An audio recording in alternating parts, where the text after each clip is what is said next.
Hey everyone, my name is Atya Zanab and today I'm going to explain proposal writing. Proposal writing class 12 ISC board में पूछा जाता है, 10 marks का आता है। मैं इस पर पहले ही वीडियो बना चुकी हूँ, ISC क्लास 12 बोर्ड का पेपर पैटर्न क्या होता है। आज मैं डिस्कस करने वाली हूँ प्रपोजल राइटिंग का फॉर्मेट। प्रपोजल कैसे लिखा जाता है। 10 मार्क्स का प्रपोजल आता है, इसमें भी अलग अलग सेग्रीगेशन होते हैं। 2 मार्क्स आपको हेडिंग के मिलते हैं, 2 मार्क्स आपको ऑब्जेक्टिव्स के मिलते हैं। इस तरीके से हम डिस्कस करेंगे इन डिटेल और मैं आपको कुछ एग्जाम्पल्स बताऊंगी ताकि आपको अच्छे से समझ में आए। Let's start. First of all, we'll discuss what is proposal. Whenever this word comes into our mind, we just are supposed to think about the marriage proposal from a boy to a girl. But we're not talking about that type of proposal which is presented by a boy to a girl for marriage. Not at all. यहाँ जो proposal का meaning है वो है एक सुझाव से, एक suggestion और एक plan. जब कभी भी हमें कोई एक बड़ा काम करना होता है, मान लीजिए हमें कोई रिसर्च करनी है, हमें कहीं से पैसा उठाना है कुछ काम के लिए, या हमें कहीं से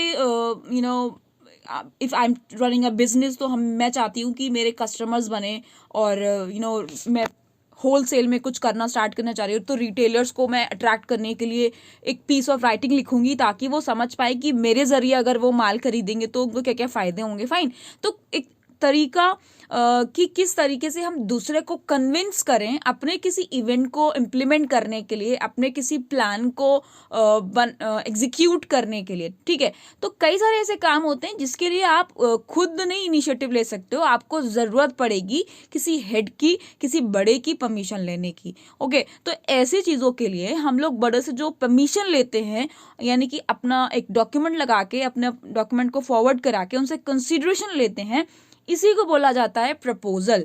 फाइन, सो ये होता है प्रपोजल राइटिंग।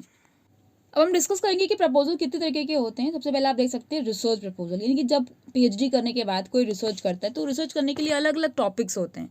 जैसे पहले से बहुत सारी टॉपिक लोग पढ़ चुके हैं लेकिन उसमें कुछ नया ढूंढना, दैट इज कॉल्ड रिसर्च। ठीक है, तो आप कोई टॉपिक्स चूज कर रहे हो तो उसके लिए परमिशन लेना पड़ती है रिसर्च करने की। फाइन, तो उसके लिए आपको एक प्रपोजल लिखना होता है, जो आप जहाँ से रिसर्च करना चाह रहे हो, जिस यूनिवर्सिटी से, जिस कॉलेज से, जिस ऑर्गेनाइजेशन से, वहाँ पे आपको एक हेड को लिखना पड़ता है कि हम इस टॉपिक पे रिसर्च करना चाह रहे हैं। तब जब वो अप्रूव करेंगे तभी आप रिसर्च के लिए एबल हो पाओगे। सिमिलरली अगर हमें कुछ फंड उठाना है, कुछ पैसा उठाना है किसी से रिक्वेस्ट करके, तो उसके लिए भी प्रपोजल लिखे जाते हैं, it is called grants proposal. Business proposal जो मैंने आपको बताया कि मान लीजिए मैं होलसेलर एक बिजनेस चला रही हूँ और सबको मुझे अपना माल बेचना है, तो मैं एक सेलर हूँ और जो मुझसे माल खरीदेगा तो उसको अट्रैक्ट करने के लिए मैं एक प्रपोजल राइटिंग लिखूंगी, उसको बताऊंगी कि अगर मेरे से माल खरीदेगा तो उसे क्या क्या फ़ायदा होगा। फाइन, लास्ट है आपका प्रोजेक्ट बेस्ड प्रपोजल, और यही प्रोजेक्ट बेस्ड प्रपोजल आप स्टूडेंट से पूछा जाता है क्लास 12th में। प्रोजेक्ट बेस्ड प्रपोजल का मतलब होता है कि आपके स्कूल में कोई प्रोजेक्ट चलना है या कोई इवेंट ऑर्गेनाइज होना है और आपको रिस्पॉन्सिबिलिटी दी जाए अगर, तो आप किस तरीके से उसे इम्प्लीमेंट करोगे, किस तरीके से उस प्रोग्राम को, उस इवेंट को एग्जीक्यूट करोगे, तो वो आपको बताना होता है प्रपोजल के जरिए। आई विश आपको समझ में आया होगा कि आपको किस तरीके से पूछे जाएंगे। ठीक है, now will discuss the format for proposal writing. जैसे कि मैं आपको पहले ही बता चुकी हूँ कि 10 मार्क्स का आपका प्रपोजल राइटिंग आता है। 10 मार्क्स भी ये सेग्रीगेटेड होते हैं। आपको 2 मार्क्स मिलते हैं हेडिंग के लिए, 2 मार्क्स मिलते हैं आपको ऑब्जेक्टिव्स के लिए, फिर आपको 4 मार्क्स मिलते हैं लिस्ट ऑफ मेजर्स के लिए, फिर आपको 2 मार्क्स मिलते हैं कि आपने किस तरीके की लैंग्वेज यूज़ करी, यानी लिंग्विस्टिक एबिलिटी के लिए मिलते हैं। अब हम इस पर डिटेल से बात करेंगे। सबसे पहली चीज़ जो समझने लायक है वो ये कि क्या ये जैसे आपके बुक में दिया है और वेबसाइट पर भी अवेलेबल है, वो लाइंस खिंची रहती हैं, यानी बॉक्स में दिया रहता है कि हमें बॉक्स बनाने की ज़रूरत है या नहीं। कोई भी नहीं बताता है, यूट्यूब पर आप देख लीजिए कि कितनी भी वीडियोज़ है, कोई इस पर डिस्कशन नहीं करता। मैं आपको बताती हूँ, बॉक्स अगर आप बनाएंगे तो भी सही है, नहीं बनाएंगे तो भी सही है। ठीक है, कहीं भी मैंने नहीं देखा कि कंपलसरी होता है, लेकिन प्रपोजल राइटिंग जैसा कि हमें फॉर्मेट वेबसाइट पर अवेलेबल है, क्योंकि वो बॉक्स में दिया गया, तो हमें प्रेफर करना चाहिए कि हम बॉक्स में लिखें। अच्छा, बॉक्स में क्यों लिखा जाता है? ताकि सेग्रीगेशन रहे, यानी कि एक दूसरे से हेडिंग एंड ऑब्जेक्टिव्स और ये सब जो है अलग अलग रहे, तो देखने में सुंदर लगता है।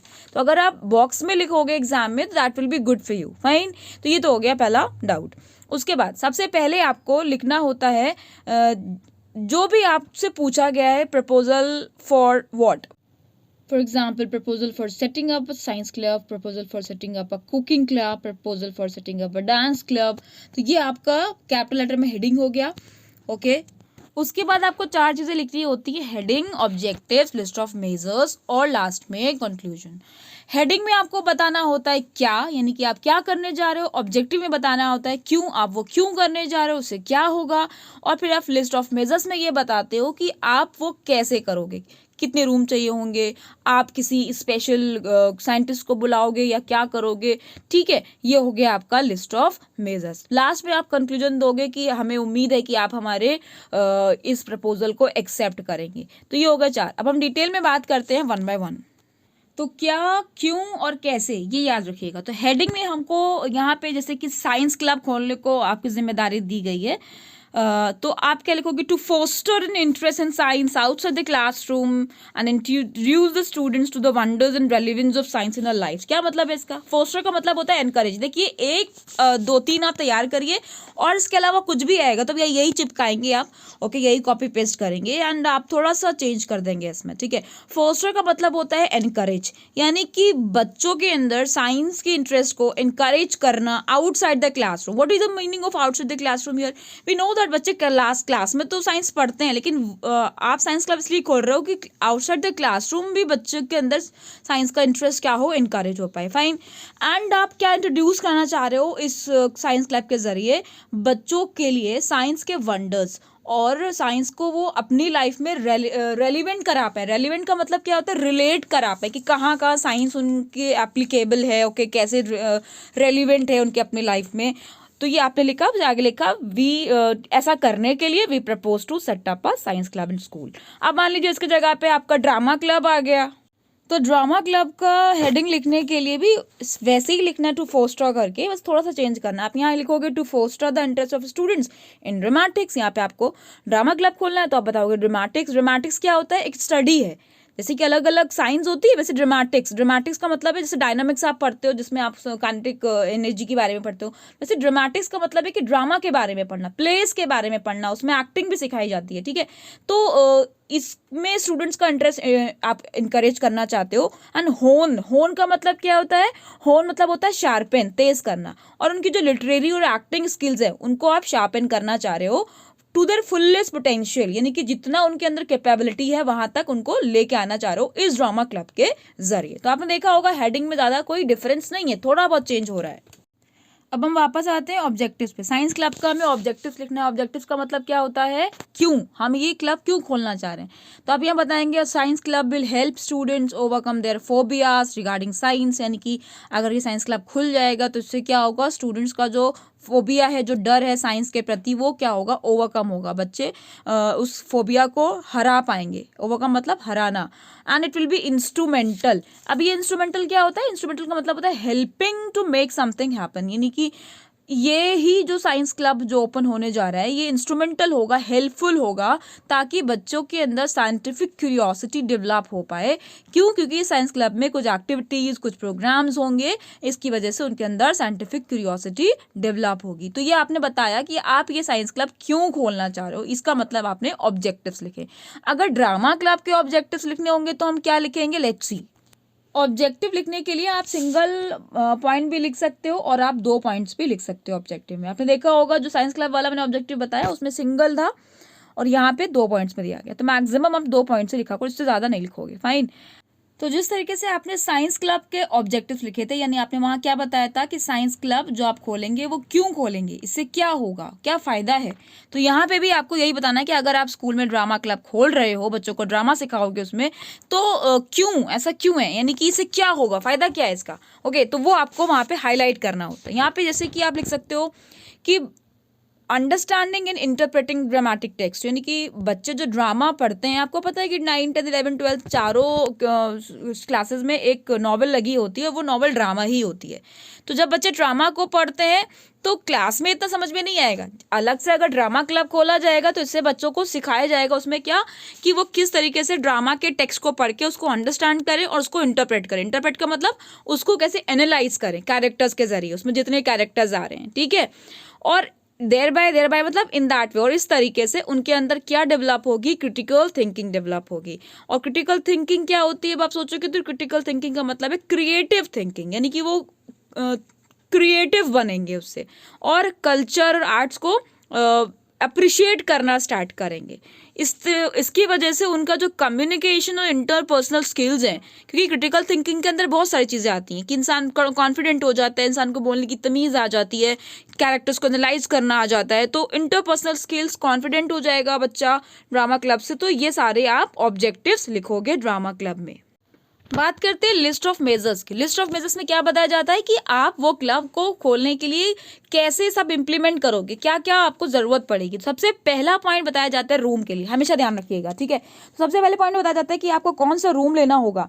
तो यहाँ पे लिखा है मिडिल स्कूल एक्टिविटी रूम, यानी कि मान लीजिए कोई स्कूल में मिडिल स्कूल एक्टिविटी रूम है। मिडिल स्कूल का मतलब होता है कि 9 से 13 साल के बच्चों के लिए जो स्कूल होता है उसे कहते हैं मिडिल स्कूल, ठीक है।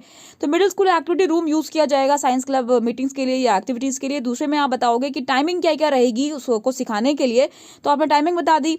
उसके बाद और उसमें एक बात और ऐड कर दी कि जो डिस्कशंस होंगे, टॉक्स का मतलब होता है डिस्कशंस होंगे, वो सैटरडेज को किए जाएंगे। और थर्ड पॉइंट में आप बताओगे कि भाई कौन हेड रहेगा उसका, ठीक है, साइंस क्लब का। तो आपने यहाँ बताया कि जैसे कि हमारे सीनियर फिजिक्स टीचर हैं और मिस्टर सिन्हा, नाम भी बता देते हैं, बता दीजिए आप वहाँ पर, और वो बता दिया आपने। और कौन क्लास से कौन सी क्लास तक के बच्चों को आप एक्सेप्ट कराएंगे, कि आप पता है कि फर्स्ट सेकंड थर्ड के बच्चे इसमें नहीं आ सकते हैं, ठीक है, उनको पसंद नहीं बताया होगा कि एटम्स क्या होते हैं, मॉलिक्यूल्स क्या होते हैं, साइंस नहीं समझ पाएंगे वो। तो आपको एक क्राइटेरिया रखना पड़ेगा ना, तो वो आपको बताना पड़ेगा कौन सी क्लास से कौन सी क्लास के बच्चे इसमें पार्टिसिपेट कर सकते हैं, और कितने और ऑफिसर बियरर्स होंगे। ऑफिसर बियर्स मतलब और कौन हेड्स होंगे इसके, ठीक है।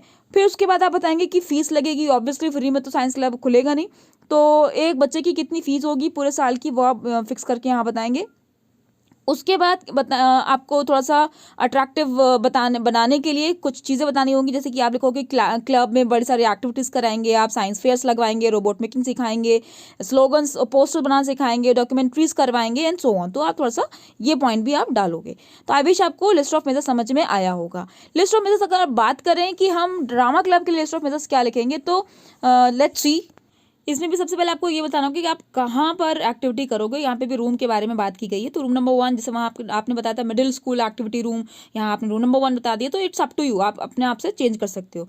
तो रूम नंबर 1 स्कूल ऑडिटोरियम जो है वो आप काम में लेके आओगे। दूसरा आपने बताया जिस तरीके से वहाँ बताया था कि कुछ साइंटिस्ट को अपॉइंट करोगे बच्चों को डिस्कशन कराने के लिए। यहाँ पे आप ड्रामा सिखा रहे बच्चों को, तो ट्रेंड थिएटर आर्टिस्ट बुलाओगे। आर्टिस्ट अपॉइंट करने के साथ साथ जो फेमस रिनाउंड मतलब होता है फेमस डायरेक्टर्स, फेमस एक्टर्स को बुलाओगे ताकि वो बच्चों को गाइड कर पाएं।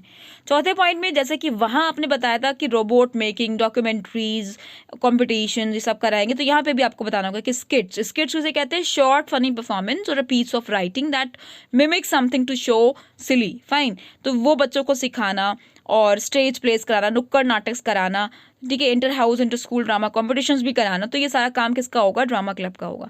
यहाँ पे आप एक और चीज़ इंक्लूड कर सकते हो, फीस वाला जो वहाँ पे दिया गया था कि कितने रुपए मेंबरशिप लगेगी, वो भी आप इंक्लूड कर सकते हो। लास्ट लाइन जो होती है वो कंक्लूजन लाइन, वो दोनों में सेम लिखेगी, we hope that the proposal will be accepted and necessary resources will be provided for setting up this dramatic club या फिर साइंस क्लब। वीडियो यूजफुल लगा हो तो शेयर जरूर करिएगा।